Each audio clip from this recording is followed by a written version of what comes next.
네. 오늘은 28페이지 잠깐, 우리가 복습 한번 하고 넘어가면 좋은데, 성인병의 연소화라는 무서운 사실, 그러면서 지난 시간에 여기까지 했었어요. 연소화라는 건, 대사증후군, 대사질환이 점점 어려진다라고 했었고, 미국의 아이들은 6살에 벌써 동맥경화증이 시작된다. 근데 이 책에 대한 보고서는 45년 전에 이미 보고된 결과라고 했었잖아요. 한국 전쟁 당시에도 미국 청년 병사들의 혈관은 인미 동맥경화라고 했었죠. 그래서 노화 현상이 일어났는데 해부를 했었죠. 우리 6.25 전쟁 때. 근데 20대 전사자들 중에 45%는 벌써 동맥경화가 진행 중이었고 5%는 확실한 심장병 징후가 있었다라고 했었다는 거죠. 그래서 오늘은 29페이지 가공식품은 비타민 미네랄 부족을 초래한다. 이거를 한번 같이 보시면 좋을 것 같은데요. 내가 인스턴트를 많이 드시는 분들은 이게 악순환인데, 우리 몸속에, 이 책에 이제 후반부에 우리가 또 배우게 될 건데요. 아연이라는 미네랄이 부족하게 되면 끊임없이 인스턴트를 찾게 돼요. 그리고, 가공식품, 인스턴트를 계속 먹게 되면 우리 몸속에 있는 비타민, 미네랄이 계속 소모되고 없어지고요. 한번 같이 읽어볼게요. 영양문제위원회는 매우 놀라운 충격적인 자료를 미국 국립건강통계센터로부터 제출받았는데 이 보고서에는 18세에서 44세의 백인 여성을 조사한 결과로서 비타민, 미네랄의 부족이 현저하다. 특히 칼슘, 철분, 비타민 A, 비타민 C의 부족이 현저한데 칼슘은 56%, 철분은 92%, 비타민 A는 65%, 비타민 C는 49%나 부족되어 있었다고 쓰여 있었다. 또 농무성은 임신부의 철분 부족이 영유아의 철분 부족을 일으키고 있다라는 자료를 제출하였다. 철분 부족은 또 취학 전에 아이들에게 현저하여 철분 부족에서 오는 빈혈이 많고 동시에 비타민 A, 비타민 C, 비타민 B군도 부족하다고 지적하고 있다라고 되어져 있고요. 이것은 전형적으로 일찍 죽게 하는 자료들이며 사람이 사는 일생 동안 사망률이 가장 높은 시기는 1세부터 5세 사이의 영유아인데요. 앞서 말한 18세에서 44세의 여성들은 이들 영유아의 어머니가 되는 셈이다라고 했는데 45년, 47년 전에 이 책에서는 이 보고서에서는요. 0세에서 1세에서 5세 사이에 사망률이 가장 높다고 했잖아요. 그래서 글로벌 아메에서는 파워 오브 5라고 해가지고서는 5세가 될 때까지 이 아이의 영양소를 책임지는 운동 캠페인을 벌이고 있습니다. 5세가 될 때까지 비타민, 미네랄 이런 영양소들을 보급하는 일을 글로벌 아메가 하고 있고요. 또 이때 보시면 철분이나 비타민 등을 저소득층에게 보급하려고 하는 것이 WIC, 즉 임산부 영유아 정책인데 이것은 칼슘, 철분 등의 미네랄과 비타민 등의 영양 보조식품을 공급하는 프로그램이다. 미국에서의 신생아 사망률이 줄어든 가장 큰 이유는 가난한 임산부에 대한 비타민, 미네랄 등 영양 보조식품의 공급 정책에 따른 영양 결핍의 해소였다. 자, 이 WIC 정책은 이제까지 최대의 효과를 올린 건강 정책으로 평가되고 있다라고 적혀져 있는데요. 이 부분에서 저희가 한번 생각하고 지나가야 될 게 뭐냐면 이 책은 45년에서 47년 전에 미국에 보고가 된 자료를 바탕으로 번역된 책이에요. 근데 우리나라는 제가 한 20여 년 전에 저희 큰아이를 임신했었을 때만 하더라도 영양제를 먹는 것에 대해서 굉장히 조심하던 시기였거든요. 영양제나 영양제를 그냥 약으로 치부하던 시기였기 때문에 약 잘못 먹으면 아이 잘못 태어난다라고 했었지만 미국이라는 나라는 45년에서 47년 전에 이미 임산부가 비타민 미네랄을 먹어야지 영유아가 건강하게 태어난다라는 이러한 사실들을 알고 있었다라는 거죠. 그래서 우리나라의 신장의 그 조건들이 월등히 미국이 좋아지고 있다라는 거고 오늘날 우리나라에서도 이제 영양제를 먹고 임신하고 출산을 한 산모의 자녀들은 좀 건강하게 나타나고 있는 것들이 있죠. 그러나 현재까지도 선진국 가운데서 가장 유아 사망률이 높은 곳은 고도의 선진국으로서 부의 풍요를 자랑하는 미국인 것이다. 아이러니하죠. 이것은 임산부들의 영양 상태와 전혀 무관하다고 할 수 없으며 1970년대 와서 미국의 신생아 사망 저하율은 7위에서 16위로 떨어졌다. 그렇다면 WIC 정책을 부활하면 어떨까? 그러나 지금 상황으로서는 이것도 힘들게 되었다. 왜냐하면 다 돈 문제죠. 다시 영양문제위원회의 자료를 소개하면 그때 나 자신도 믿을 수 없었다라고 퍼시 의원의 회상적인 감상을 첨가한 기록으로서 미국 농무성이 1965년에 발표한 자료가 있거든요. 비타민 A, 비타민 B6, 비타민 B12, 비타민 C, 칼슘, 철 등 많은 영양소의 결핍이 광범한 가정에 퍼져 있다라고 했는데 비타민 B6, 비타민 B12, 이제 그 다음에 비타민 C 이런 것들이 광범위하게 퍼져 있대요. 그래서 보시면 자 앞서서 30페이지에 자 이러한 지적은 당시 풍요한 사회 미국 사회에서 한 걸음 더 나아가 위대한 사회 계획에 맹진하고 있던 미국 국민들을 놀라게 했었는데요. 그것은 그들 스스로가 아무런 부족이 없다고 낙관하고 있었기 때문이다. 미국은 1960년 후반부터 1970년, 80년을 가면서 엄청난 경제 성장을 하고 있었기 때문에 경제 성장 플러스 영양도 성장하고 있다라는 그들만 착각이 있었던 거죠. 미국 농무성은 또 60년대와 50년대를 비교해 볼 때 지금의 국민 영양 상태는 더욱 나빠지고 있으며 이 10년 사이에 급속히 악화되었다라고 보고되어져 있습니다. 그 원인은 합격점을 줄 수 있는 식사를 할 수 있는 사람은 10% 정도밖에 되지 않는다라고 보고했었고요. 이 10년 사이에 미국의 풍요는 더 전진하였고 그 반대 방향으로 비타민 미네랄의 부족도 역시 전진했던 것이다 라고 되어져 있는데 화면에 보이시는 거 한번 다 같이 밑줄 한번 그어 보시겠어요? 미국 농무성은 또 60년대, 50년대를 비교해 볼 때 지금의 국민 영양 상태는 더욱 나빠지고 있다. 과거보다 점점 나빠지고 있다는 거예요. 경제는 좋아지고 있는데 이 10년 사이에 미국의 풍요는 더 전진했고 반대 방향으로 비타민, 미네랄의 부족도 역시 전진했다. 그래서 2차 세계대전 이후 통조림이 보급이 되면서 우리는 점점 더 인스턴트 패스트푸드 음식에 노출되기 시작한 거예요. 전쟁 중에 음식을 상하지 않게 보급해야 하다 보니까 통조림이 2차 세계대전 이후에 발달하게 됐거든요. 그래서 이런 사이드 정보도 한번 적어보시면 좋으실 것 같습니다. 이 상황은 영양문제위원회의 심의 시점에서도 크게 개선되지 않았을 뿐 아니라 오히려 더 악화되었기 때문에 영양문제위원회가 마침내 들고 일어선 것이다 라고 했고요. 영양문제위원회는 지난 2년간의 심의 결과를 국민에게 제시한 식생활 지침에서 이렇게 언급하고 있대요. 비타민 1과 미네랄 1인 야채, 해조류를 많이 먹어라 라고 했어요. 비타민과 미네랄이요. 다 식물에서 저희가 얻을 수 있거든요. 어떻게요? 식물이 열매를 맺고 식물이 가지고 있는 그 힘은 비타민과 식물 파이토케미컬로 나타나고요. 미네랄은 식물이 뿌리를 통해서 토양에서 얻어간 그러한 미네랄을 이온화시켜서 우리가 섭취를 할 수가 있어요. 그것도 가공도가 낮은 것을 먹어라. 그래서 빵도 가급적이면 통밀로 만든 것을 먹어라.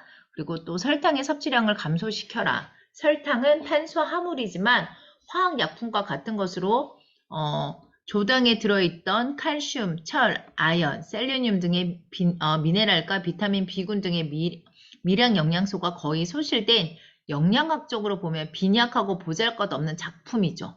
식품이고 그래서 설탕은 백미나 흰 밀가루와 함께 정백 가공식품의 대표적인 식품이다.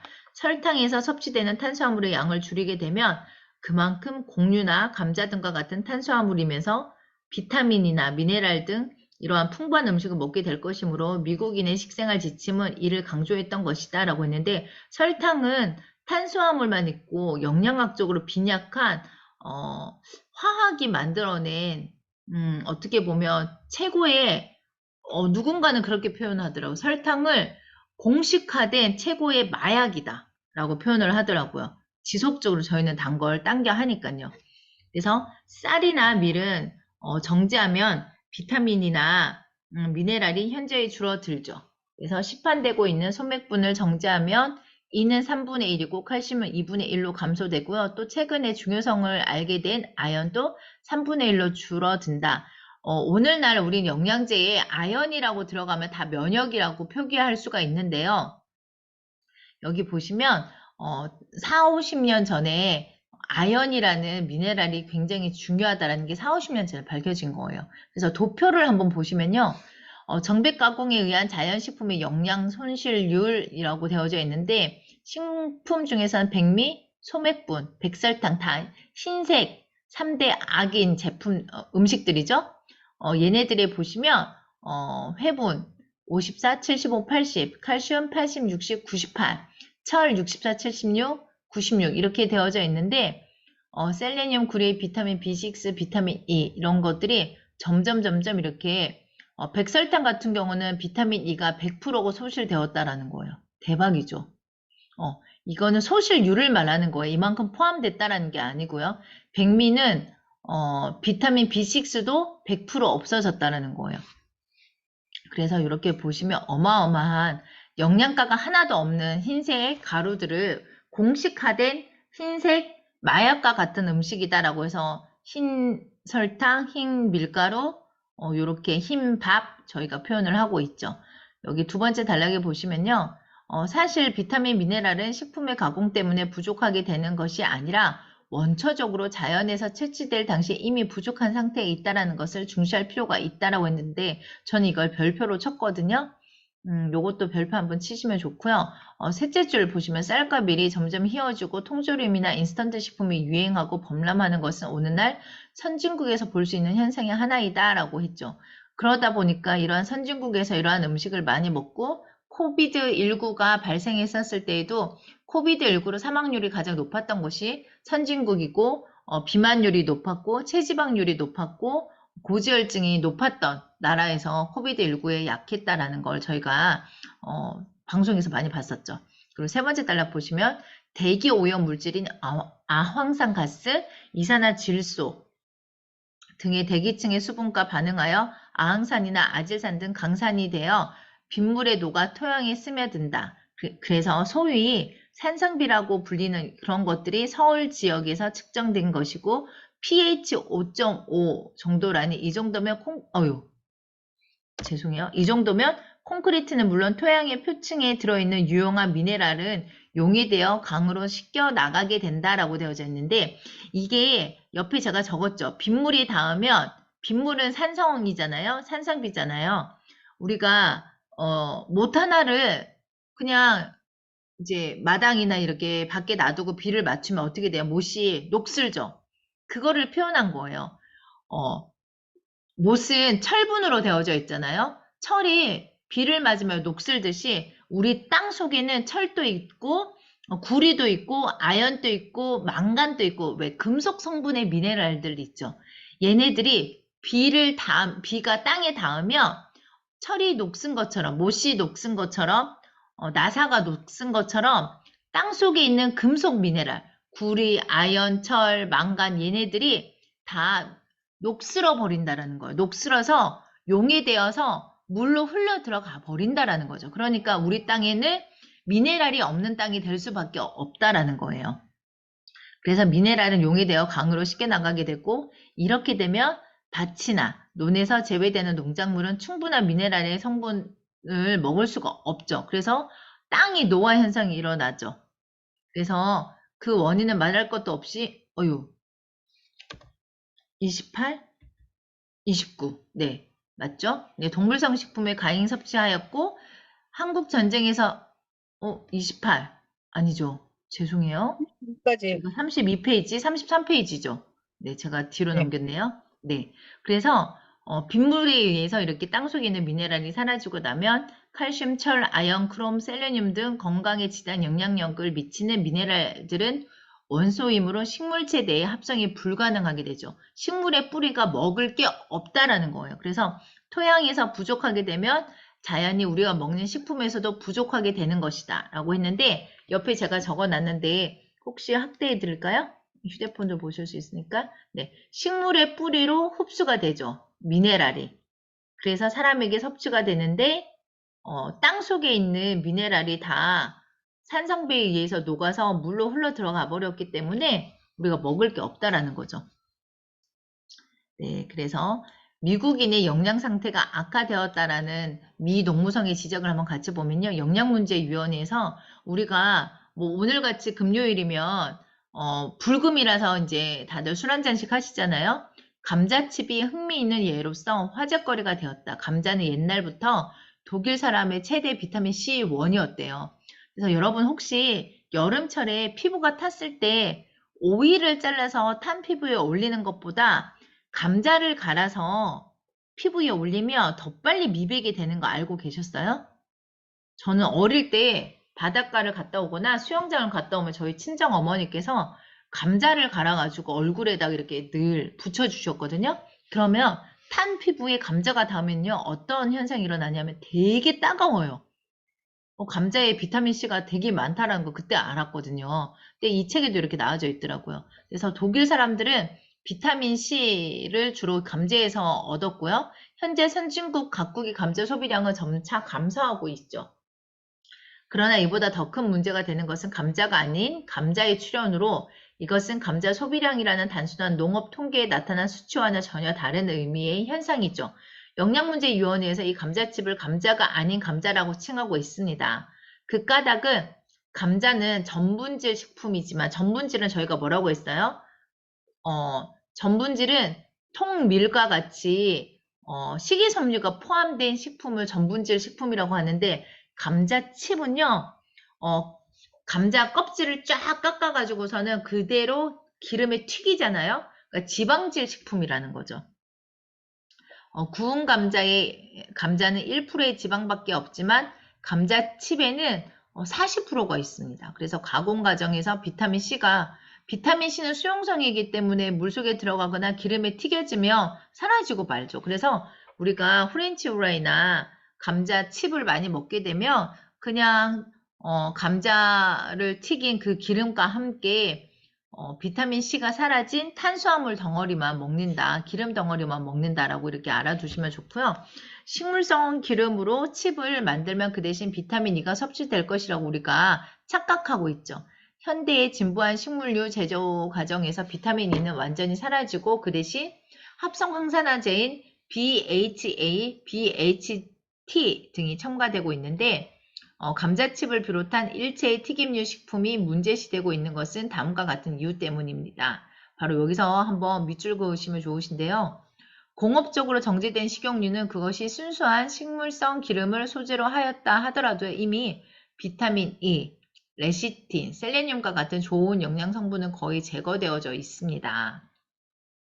특히 비타민 E와 셀레늄은 식물류 속에 함유된 불포화 지방산이 산화되어 맹독성의 과산화 지수로 되는 것을 억제하고 항산화제로서 중요한 역할을 하는 것인데 이것을 제거해버리고 그 대신 합성 황산화제인 BHA, BHT 등을 첨가하게 되는 것이죠. 그런데 합성 황산화제인 BHA, BHT는 튀김을 하는 과열 과정에서 소실되고 없습니다. 그러므로 그 이후에 튀기는 식품은 그 덕을 볼 수 없게 되는 거죠. 그래서 식물류에 함유된 불포화 지방산은 황산화제의 보호 없이는 안전하지 못하며 시간이 경과함에 따라 과산화 지질을 행성하게 되므로 오래된 기름으로 튀겼거나 튀긴 후 시간이 경과된 튀김류를 먹는 것은 독을 먹는 것과 흡사한 결과를 빚는 것이다 라고 했는데 요거 한번 잠깐만 제가 형광펜으로 자 오래된 기름으로 튀겼거나 튀긴 후 시간이 경과된 튀김류를 먹는 것은 독을 먹는 것과 흡사한 결과.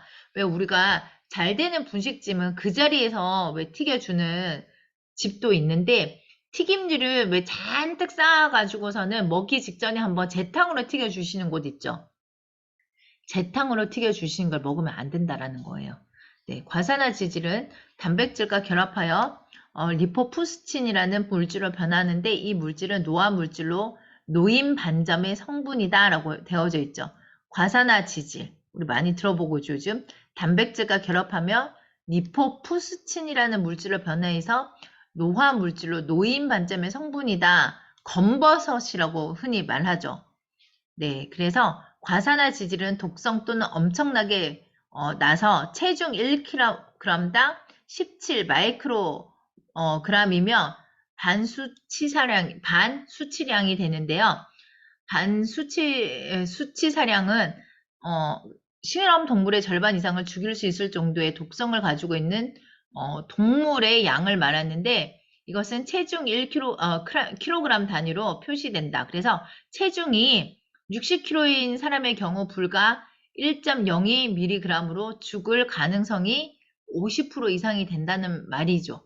그래서 영양문제위원회도 이것을 현대적 양상의 한 예로 들고 있는데 마찬가지로 다른 식품도 거의 다 문명화되어 비타민이나 미네랄 부족한 식품으로 변해버렸다는 것이다라고 했는데 저는 요 앞에서요. 이 책을 읽고 제가 알게 됐어요. 어릴 때 어르신들이 왜 할머니 할아버지들이 그러잖아요. 손이나 얼굴에 검버섯 피면 저승사자가 데려갈 때가 됐다라고 이런 말 혹시 들어보셨나요? 저는 어릴 때 좀 들었거든요. 그래서 검버섯이 피면은 나이 들었다, 죽을 때가 다 되어 간다라고 했는데 여기 보시면 어, 보세요. 체중 1kg당 17 마이크로그램이면 반수치사량이 된다라고 되어져 있는데 이게 죽을 가능성도 있다. 그래서 옛날 어른들 말씀이 다 맞다라는 생각이 드는 거예요. 검버섯이 피면 죽을 때가 다 됐다. 근데 저도 검버섯이 이렇게 있거든요. 근데 저희 팀 리더들 중에도 좀 있는 분들이 좀 있어요. 없는 분들도 계시는데 건강이 안 좋았다는 거죠. 제가 뉴트럴라이트를 만나기 전에 과민성 대장증후군 자가 면역 질환자였다고 했잖아요. 근데 제가 이번에 마이랩 했었을 때 너무 좋은 결과가 나와서 뉴트럴라이트에 정말 힘이 대단했다는 생각이 들었는데 왜 저희 팀에도 그런 리더님들이 좀 있으세요. 과거에 질병이 있으셨거나 몸이 안 좋으셨던 분들은 얼굴에 검버섯이 있더라고요. 그래서 옛날 말대로 검버섯은 정말 치사량과 같다라고 생각하시면 되고요. 비타민 미네랄의 부족은 1차적으로 식품 속의 결핍으로 나타났지만 2차적으로는 공해, 오염, 스트레스, 음주, 흡연, 그리고 영양의 과잉 섭취로도 나타나게 된다. 영양의 과잉 섭취라는 것 우리가 알고 있죠. 칼로리 과잉 섭취를 말합니다. 그래서 여러분들이 저희가 음식의 나다 책을 읽었을 때 탄수화물, 단백질, 지방을 많이 먹으면 걔네들을 소화시키기 위해서 비타민, 미네랄이 많이 쓰인다고 했잖아요. 똑같아요. 우리가 난 더블엑스 먹었는데 왜 몸이 좋아지는지 모르겠어 라고 하시는 분들은 밥을 많이 드셔서 그래요. 그 먹은 밥을 비타민, 미네랄이 걔네들을 소화시키는데 쓰이다 보니까 면역으로 가지 못하는 거예요. 그리고 담배 한 개피를 피우는데 25mg의 비타민C가 파기된다.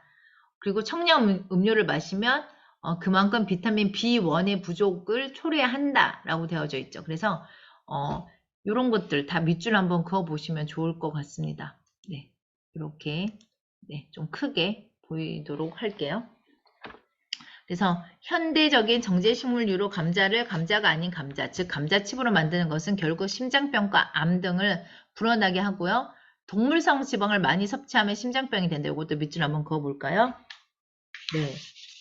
그리고 이제 그 밑에 보시면 비타민 E가 없어진 식물류가 나쁘다는 것이 결론이 맺어졌다라고 했는데 저희가 식용유에 비타민 E가 많을 거라고 착각하는데 없다라는 거예요. 또 비타민 C가 있는 감자는 어느 정도 암이나 심장병 예방에 도움이 된다라고 했는데 오늘날 감자에는 비타민 C가 그렇게 많이 들어있지 않습니다. 저희 요즘 뭐 감자를 찐 감자로 먹지 않고 대부분 어떻게 먹어요? 튀겨서 먹고 그렇게 먹으니까 당연히 없죠. 여기서 잠시 다소 전문적인 내용이지만 일상생활의 건강을 지키는 데 가장 중요한 지식이므로 꼭 언급하고 넘어가야 할 것이 있는데요. 지방의 지나친 섭취는 동물성이건 식물성이건 간에 암을 유발할 가능성이 커진다는 뜻이다. 그래서 튀김류 많이 드시지 마시고요. 첫째로 지방을 섭취하면 신체는 이를 소화하기 쉽게 유화하기 위해서 담즙을 분비하다. 그런데 담즙 속에는 데옥시콜산이라는 담즙산이 들어있는데 이것이 장내 세균에 의해 분해되어 메틸콜란트렌이라는 발암물질을 생성하기 때문이다. 저희 마이랩 공부하면서 이런 비슷한 단어들을 지금 들어보셨을 거예요. 즉 지방의 섭취량이 많을수록 담즙의 분비량도 많아지고요. 따라서 담즙산의 양도 늘어나 결국은 발암 물질의 생성량도 커진다는 뜻이다. 그래서 여러분 과식이 왜 나쁘냐 하면요. 밥 잘 먹으면 건강해. 양을 많이 먹으면 건강해가 아니고 우리가 과식을 하게 되면 이 과식한 것들을 소화시켜서 우리 몸 밖으로 배출도 시키고 몸의 세포로 넣어주기 위해서 너무나 많은 장기들이 무리하게 일을 해야 하고요. 비타민, 미네랄이 소모된다라는 거예요. 그리고 둘째로 지방의 과다 섭취는 뇌하수체에서 프롤락틴이라 하는 황체 자극 호르몬을 분비하는데 황체 호르몬뿐만 아니라 유즙 분비도 촉진시키는 작용을 한다. 아시죠? 그래서 어릴 때 지방질 음식, 뭐 삼겹살 많이 먹고요. 이렇게 되면 우리가 여자애들 같은 경우는 가슴이 커진다라고 하죠. 그래서 지방의 과다 섭취는 결장암과 유방암을 일으키는 원인이 된다. 이렇게 되어져 있고요. 혈액 중에 콜레스테롤 수치가 겨울철에는 높아지고 여름철에는 낮아진다는 것을 알고 있는데 겨울철에는 지방분을 많이 섭취하기 때문이고요. 신선한 채소와 과일을 적게 먹게 되므로 비타민C가 부족하게 되죠. 그래서 비타민C는 혈액 중에 콜레스테롤 수치를 떨어뜨리는 효과가 있다. 요거 지금 제 책에 밑줄 그어져 있는데 이렇게 밑줄 긋고 별표 한번 쳐보시겠어요? 우리가 콜레스테롤 수치를 떨어뜨리기 위해서 레스틴 먹는 거 아시죠? 그리고 뭐 오메가3 드시는 것도 아시고 근데 비타민C도 콜레스테롤 수치를 떨어뜨립니다. 그래서 건강검진 받으시기 전에 아세로라씨를 좀 잘 드시고 가시면 도움이 되시고요. 감자칩을 먹는다고 반드시 암이나 심장병에 걸리는 것은 아닙니다. 근데 무심히 넘어가지 말라는 뜻이고요. 미국인의 영양 상태가 악화되고 농무성의 지적은 식품 가공의 산업화로 인한 영양소의 손실 내지는 파기를 말하는 것이고 더욱이 그릇된 영양 지식에 따른 식생활의 잘못된 것에 기인한 것이다라는 거죠. 그래서 우리들은 식품 산업의 거대한 광고에 대하여 비판력을 키워야 한다. 이때 보고서에 이렇게 적혀져 있었어요. 우리들은 식품 산업의 거대한 광고에 대한 비판력을 키워야 한다. 여러분 TV에 나오는 것에 대해서 스스로 비판력을 키우셔야지 AI의 지배를 받지 않습니다. 그 횡패로부터 자신과 가정을 지킬 수 있어야 하고요. 그러기 위해서는 영양 지식의 독점하로부터 건강을 스스로 토양에서 얻을 수 없게 된다면 어떻게 될까요? 식품의 영양을 열악하게 하는 중요한 원인이 되는 것들을 잠시만요. 제가 또 이걸 잘못 넘겼나요? 아유, 네, 36페이지, 37페이지. 네, 녹화하고 있는데 계속 잘못 가고 있네요. 영양 지식의 독점하로부터 건강을 스스로 지키는 데 있어서 필요한 지식을 해방시키는 건강 자위 운동을 벌여야만 한다. 저희가 이 책을 하기 전에 다음 세대의 백만장자는 웰니스 산업에서 나온다라고 했잖아요. 이미 47년 전에 이런 말이 나왔어요. 영양 지식의 독점하로부터 건강을 스스로 지키는 데 필요한 지식을 해방시키는 건강 자유 운동을 벌여야 한다. 우리가 건강에 대한 지식을 쌓아야지만 여러 가지 경제적인 것에서도 해방이 되고요. 건강에 대해서도 해방이 됩니다.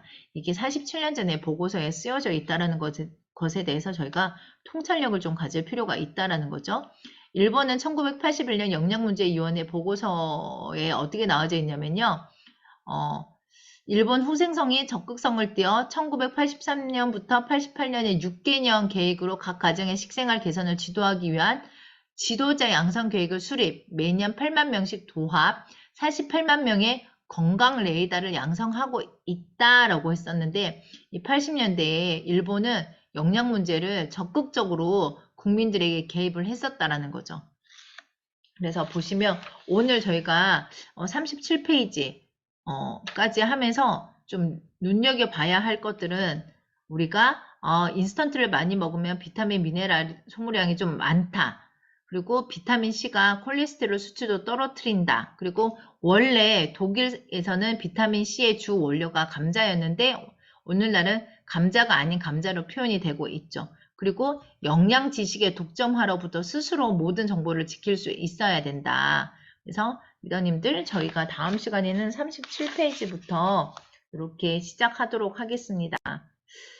네, 내용이 다시 읽어보시면 충분히 이해할 만한 재밌는 내용들이니까요. 재미있게 읽어봐 주시고요. 꼭 이 건강을 잘 지키고 정보를 가지고 뉴트리 믹스를 잘 먹어서 저희는 미래의 부를 다 끌어가지고 오는 부자가 되는 백만장자를 넘어선 천만 억만장자가 되었으면 좋겠네요. 감사합니다. 금요일 잘 보내시고요. 저랑 내일 만나실 분들은 기쁜 마음으로 내일 만나요. 안녕히 주무세요.